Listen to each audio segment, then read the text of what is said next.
What up, chicken nuggets? Welcome to the Sports Cars Are Dope podcast. I'm your co-pilot on this magic carpet ride, Dr. Tyler Tarver. And I say doctor because it was expensive and that was a lot of work and I'm trying to get my money's worth. But honestly, I forget that I'm a doctor. Literally, I'll be driving in my car and I'll just be like driving like, oh yeah, I got my doctorate. That's cool. So if you want to check it out, go for it. And go check it out. Check out a doctorate. Go and get your doctorate. Go for it. It's cool. Highly recommended. But this is the Sports Cards Are Dope podcast. And in this podcast, we're talking sports cards. We're talking sometimes pop culture. We're talking collectibles. And sometimes we're just talking about whatever you guys want to talk about. So sportscardsaredope.com. Scroll to the bottom and give me some topics you want to chat about. Stories. You can submit your stories. We read them. I say we as in me because I don't have a co-host. Hey, what's up? How are you doing? Good. Thanks for coming. I quit. Okay, bye. Wow. Short-lived. Okay, this has been a weirdest start so far, but remember, this is early. All of the worst episodes are the first season. Y'all remember the first season of Parks and Rec? It was absolute hot, melty, gooey garbage.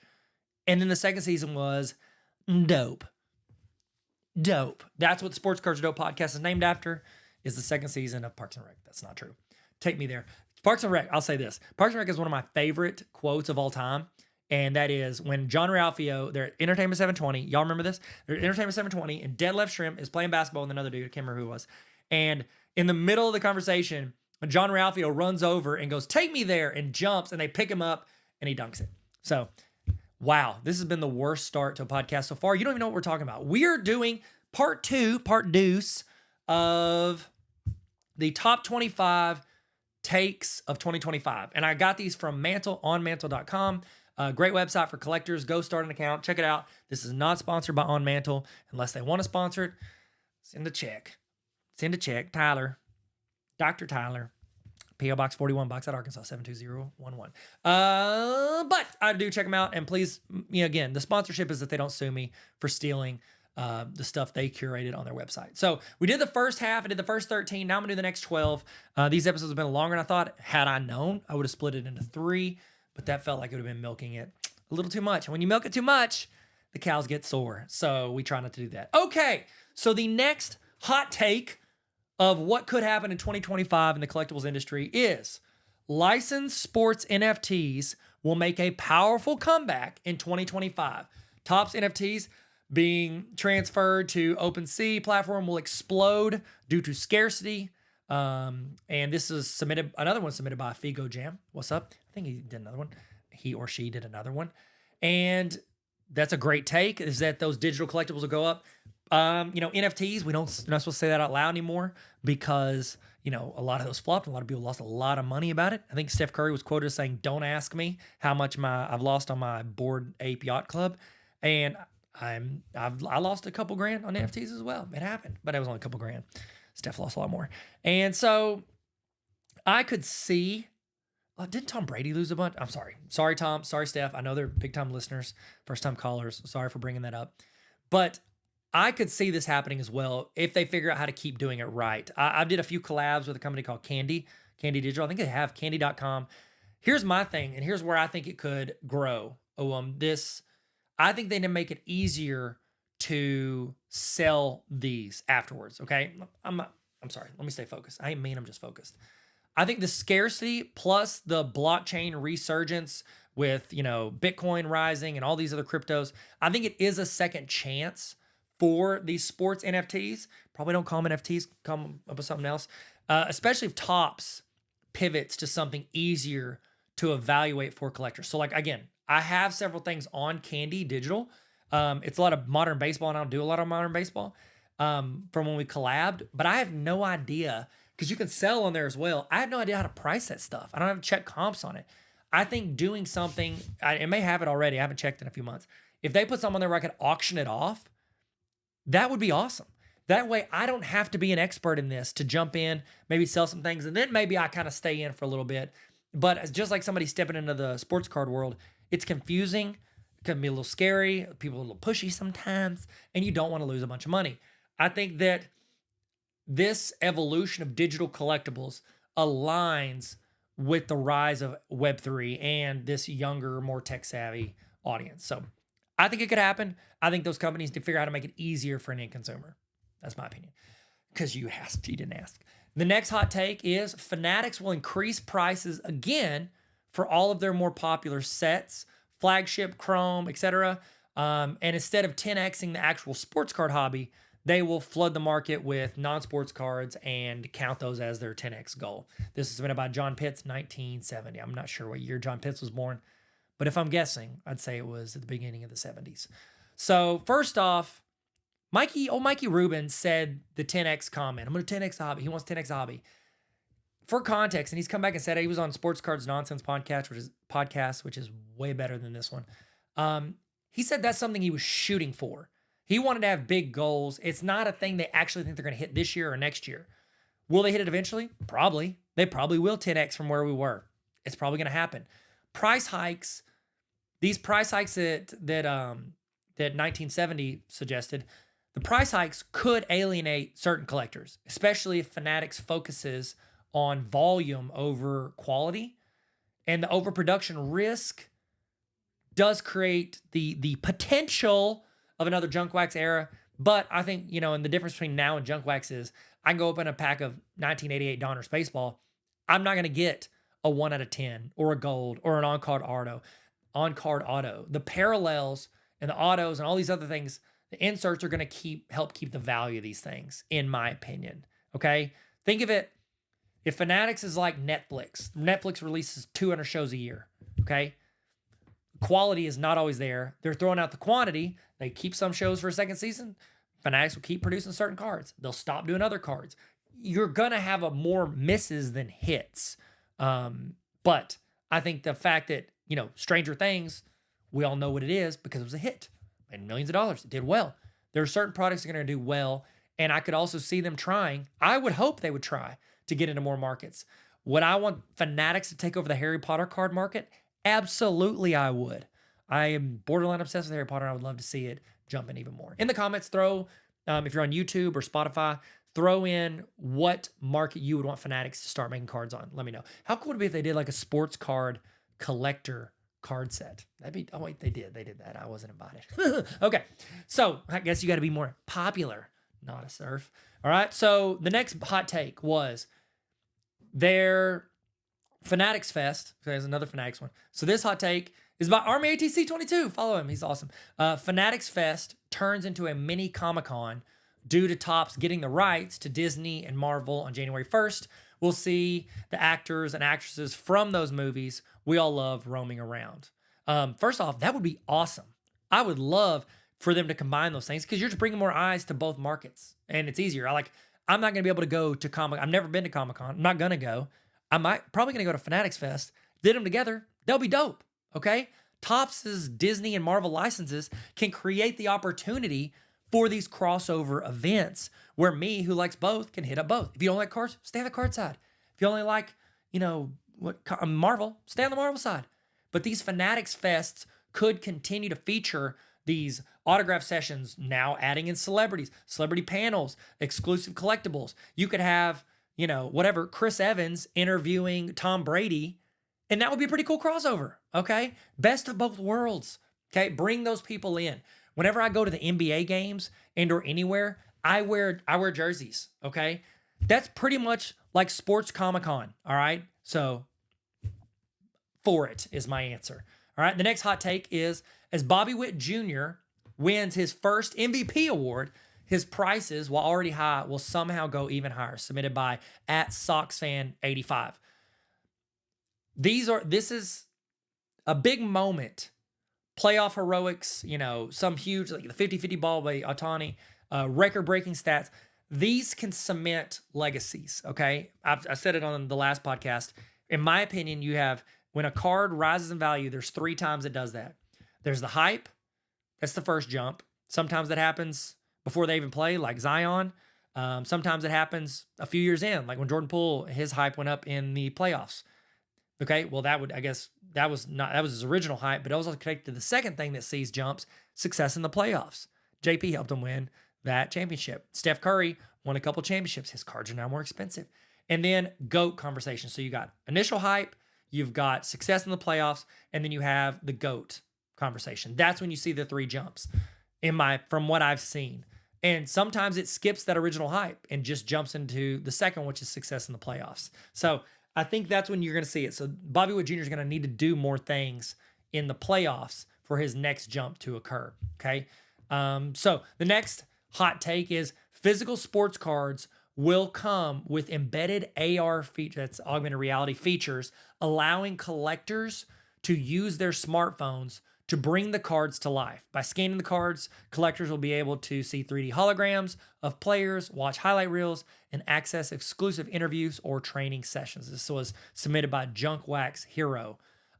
These augmented reality things, these 3D highlights, player interviews, bringing into the tech, that brings cards into the tech age and adds a whole nother layer, especially for young collectors. And I think those young collectors would embrace this as an interactive way to engage with these players, especially if it takes them into like a TikTok or an unlisted YouTube video that gives them behind the scenes stuff. Like that would be a cool thing to have. And then you're the friend that has that access, and then you put that in your group text, that link to that unlisted video in the group text.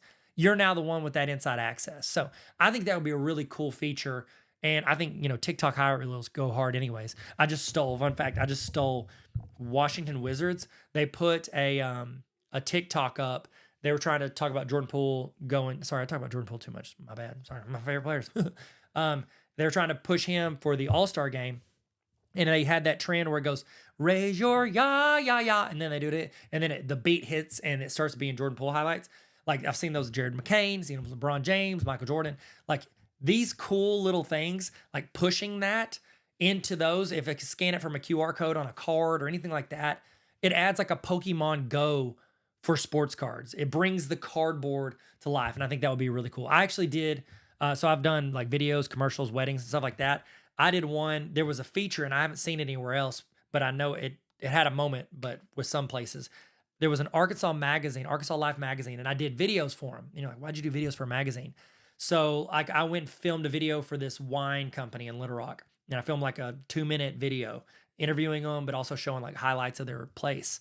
And what you could do is you could download this app with the Arkansas Life magazine. It was like the Arkansas Life magazine app.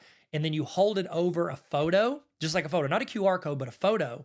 And then it starts playing the video, which is, I thought, a really cool idea. So Fanatics has more money than Arkansas Life magazine because it's shut down now. But I think that would be a really cool feature. If you could scan the card, it starts playing a highlight reel from that game, or starts playing that. How cool would that be if I had a game used patch card and I hold my phone over the card, it pops up and starts playing the game from when that player wore that. That would be sick. Fanatics, hire me, or don't hire me, just pay me freelance. I don't want to work full-time there, but pay me freelance for golden nuggets like that. Golden chicken nuggets, some would say. Okay, so it's just a deeper dive into the players you love, and that would be a great way to go even deeper into those. So the next hot take, again, from onmantle.com, keep giving them a shout out so they don't sue me. Topps will add another color or colors to the rainbow of parallels so they can have even more one-on-one cards for all the players in the set. This is submitted by another one by at John Pitts 1970. Still can't figure out when he was born. So while more, I'm sorry, I'm so dumb. While more one-of-ones does dilute the rarity, because there's like, 40, 50, I think it's like 400. Did I hear that right? 400 Trevor Lawrence one-on-ones. It doesn't like dilute that a little bit. However, if there's only one-of-one, cool, that one's worth $3 million instead of $1 million, but then I can't own it. Like I'm going to own a Jordan Poole rookie one-on-one someday. I'm going to own one. I've got a printing plate one-on-one and I've got a black fast break one of rookie year. I'm going to own a one-on-one someday. If he only had one of those, I would not be able to. Okay. I think it's cool because it adds more ability. And yes, you're like, oh, dilutes. Yes, it does. But if you're a true collector, you're probably not going to own. If there was one of those cards, you're probably not going to own it. But the fact that there's 400 one-on-ones, I can own one of those cards and not break the bank or sell everything I own for that one card. Now, I know Adam Gray at Real27 Guy, awesome, better follow than me, and also better podcast, Basketball Card Podcast, Basketball Card Fanatic. I'm sorry, I'm getting his magazine confused.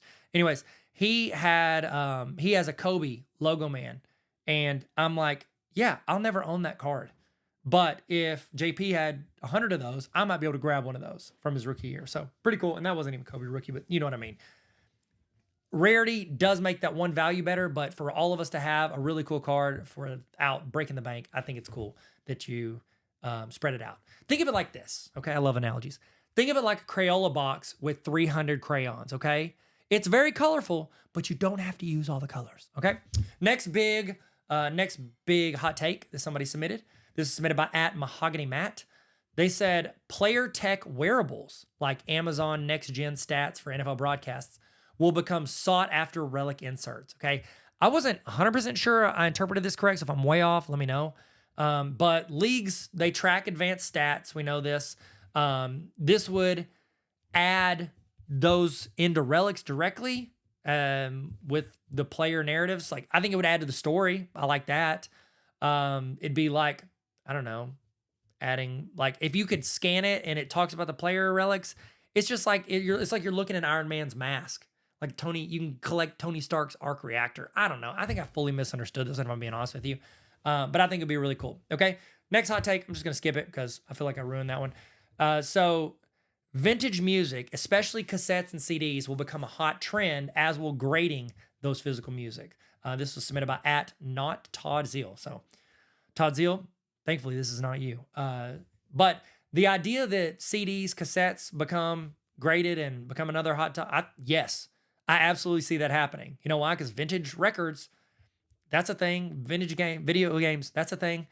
I grew up going to Hastings and Walmart and buying. Now that's what I call music too. I remember buying that in 9th grade. Okay, now they're on like, now that's what I call music, 4 billion.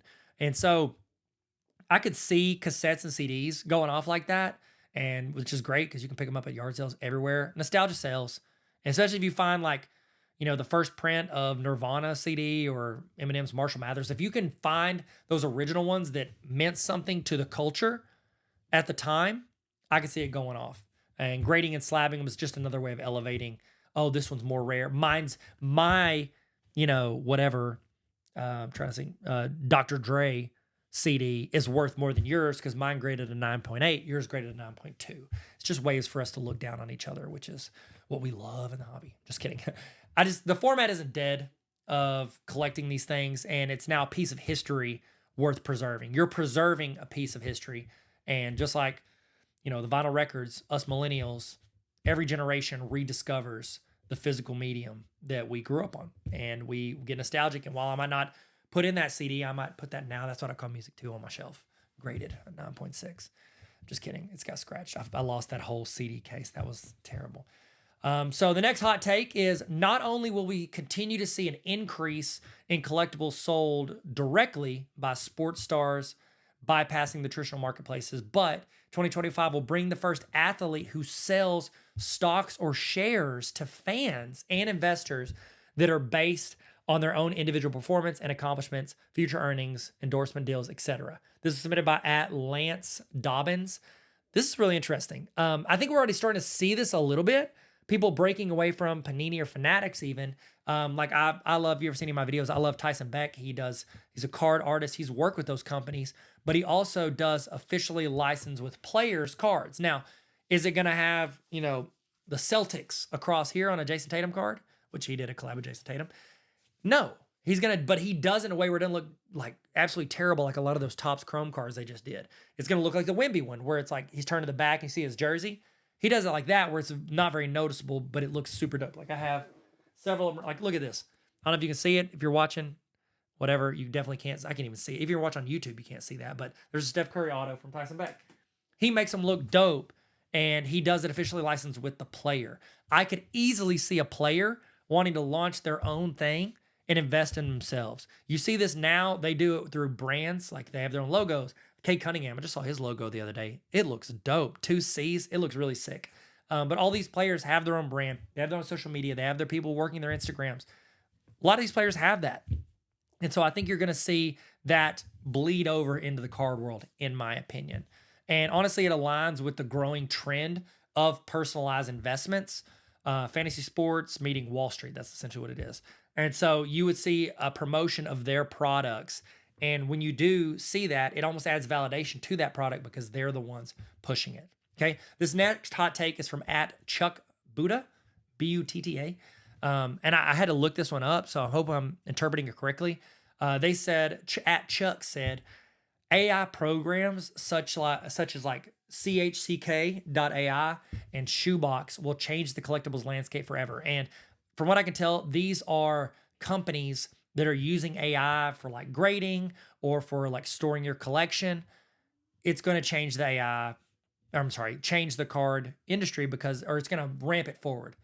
Yes, it is. A lot of companies already use AI when they grade. I've worked with Arena Club. They're known for using AI when they grade. I think it'd be really cool if they get to the point where that AI, even though the card isn't serial numbered, they can know where that card is and track it if somebody cracks and resubs to a different company. I think that would be really cool. The AI grading could transform card grading, pricing, and even identifying counterfeits. But I don't know. I think making any way you can make the hobby more accessible and secure, that's a win. Okay. You can get real pop counts. I would like that personally. I'm a big fan of real pop counts and knowing which card it is. So, like, for instance, I bought a LeBron James. It's the one where he's holding the jersey. It's the Topps rookie card. It's Topps. And I bought a PSA 8.5. I bought on eBay. There's not a lot of PSA 8.5s out there. And I was like, it felt wrong. I literally sent it into PSA to get reslabbed just because I thought it was fake. It wasn't, thank goodness. But I think AI programs would just add more security and safety for the collector. And if I could scan that with an app on my own, that would be awesome. And if I could scan, I have a lot of cards I want to track. I use Card Ladder. I use Ludix. I use those apps, but I don't have all my cards in there because it's just going to take me so long. I wish I could literally just set up my phone and take photos and move the cards over and then upload those, and then they would put it all in for me. That's what I want. I think they're getting closer to doing that. That's why I keep putting it off, because I'm hoping one of them will develop it. But I think anytime you have AI come in, it's like every other industry. It's going to make our lives easier and do a lot of the busy work that just takes up your time. So the next hot take is the National starts feeling the heat from West Coast Sports, formerly the Burbank Card Show. Due to the West Coast Card Show bringing new ideas, new vendors, new collectors and artists, and they didn't put it in there, but I'm saying Fanatics Fest as well, and new energy and a much more collector-friendly location, because I think Burbank's obviously in Burbank, it's in California, as opposed to like Cleveland or Chicago, which Chicago was really great. Cleveland wasn't bad either. I didn't mind Cleveland. This is also submitted by @Figo Jam as well. They're saying it's going to put pressure on it. I think, honestly, all of these card shows could do better. And I think they all want to do better. When I say that, there's a couple I've been to, and I'm like, they're not trying to do better. I personally like Culture Collision in Atlanta. I think it's one of the best card shows. They do influencer card basketball game. They have music playing the whole time. They've got 3-on-3 basketball going in the background. They have sneakers there. Like, I love that they're bringing that in. I think that they're still trying to innovate. And I think all these card shows could innovate and bring a fresh energy, innovative ideas, and make it more collector friendly. I think that it could disrupt the National, because the National is very traditional in a lot of their things. It's still the biggest card show, but it is pretty old school, if you will. And, just like people not want to switch off PSA slabs to, SGC or, even younger ones like Arena Club. A lot of people stick to those because that's what they're comfortable with and they like the way it works, and the people running it seem to like the way it runs. But I think it's just a lot of potential being left on the table. Like, I was at the National in Chicago, and there was so many opportunities to where they had all these rooms in this building that are just empty. And I'm like, why would you not create a really easy to use map and have rooms that people could trade in all day and set up in and bounce around it? Well, then it takes away from the tables. Who cares? Like, let those dealers leave. Let the guy selling baseball gloves out of a bucket, let him go, and let somebody else come in and sell cards. Okay. Like, give people with platforms like Card Collector 2 or, Jay at Mojo, like, let them have a couple tables and just hang out. Kyle, awesome dude, King of Cards, really great creator. Let them have a couple tables reserved, like YouTube Row, and let all the top YouTubers have. If you did that, like, I've thought about it. My buddy Retro Rick told me I should do a card show here in Little Rock or host my own, because he just did one. He did a really great job. A Retro Palooza, I think is what he called it. No, it's not. I don't know what he called it, but he did really great with it. And I thought about it, and I was like, if I did it, I would literally call every YouTube sports card person I could, and I would have a row called YouTube Row, and I would have every YouTube creator, I would pay for their hotel. I would, give them a free table. And I would know that, yes, I'm losing money on the table, but I'm going to bring in, if I'm charging $250 on a table, if I'm charging $10 at the door, all I can do is bring in 25 extra people and I've paid for that person's table. And if they're promoting and talking about it, it's going to bring people in. And that's just a small idea to bring people into this. In the comments, if you're on YouTube, let me know what you would love, like your dream card show. What would you love to see happen at it or change at it that would be pretty cool? I think all these things, it depends on the experience and then how you market that, and hence me bringing in YouTube people. So I just think that helps market it, not just for that show, but for shows after that. So, I mean, if you want to talk to YouTubers, go to Culture Collision because they bring in those, these influencers, creators to play in that card game. So a lot of them show up. Okay. The next hot take, and I think it's actually the last one. Pokemon will start to take over at card shows. This is submitted by @Juju. I actually just got back. I was speaking at a college in Houston on Monday, and I went in a couple days early with my son Titus because there was a card show. I think it's called H-Town Card Show in Houston. This is the first card show I've ever gone to where there were more Pokemon tables than sports card tables. I say it again. I would say there's probably 60 to 70% of the tables were Pokemon over sports cards. Now, I'm not upset about it. That's totally cool. I don't do a lot of Pokemon stuff, which is totally, I actually have a lot of Pokemon in my flea market booth because it does well at the booth. But I think it's great that that market is getting more and more entrenched with sports cards because I think the more they overlap, the more you're going to find. I actually know more. I know more since I got into sports cards than I ever have done about Pokemon in my entire life because I've bought lots and somebody's sold me Pokemon or traded me Pokemon and I have to look it up. And now I learn a little bit about it. And I have a PC that has one Pokemon card. It is an SGC6 Charizard, not first edition, Charizard Holo. It's worth like $275. I keep it in my PC because I picked it up and I thought it was cool and I got an SGC slab. Shout out SGC. And I think the more people we can bring over, the more it increases the value of what you're already doing and brings in more and more collectors. And honestly, Pokemon collectors are pretty chill. I like most of the ones I've ever met, to be honest with you. Pokemon's got a global appeal. And I think you combine that with younger collectors or people that weren't into sports but into Pokemon growing up, I think it could start to dominate shows. So I think that's a really good one as well. I think you'll see more and more shows.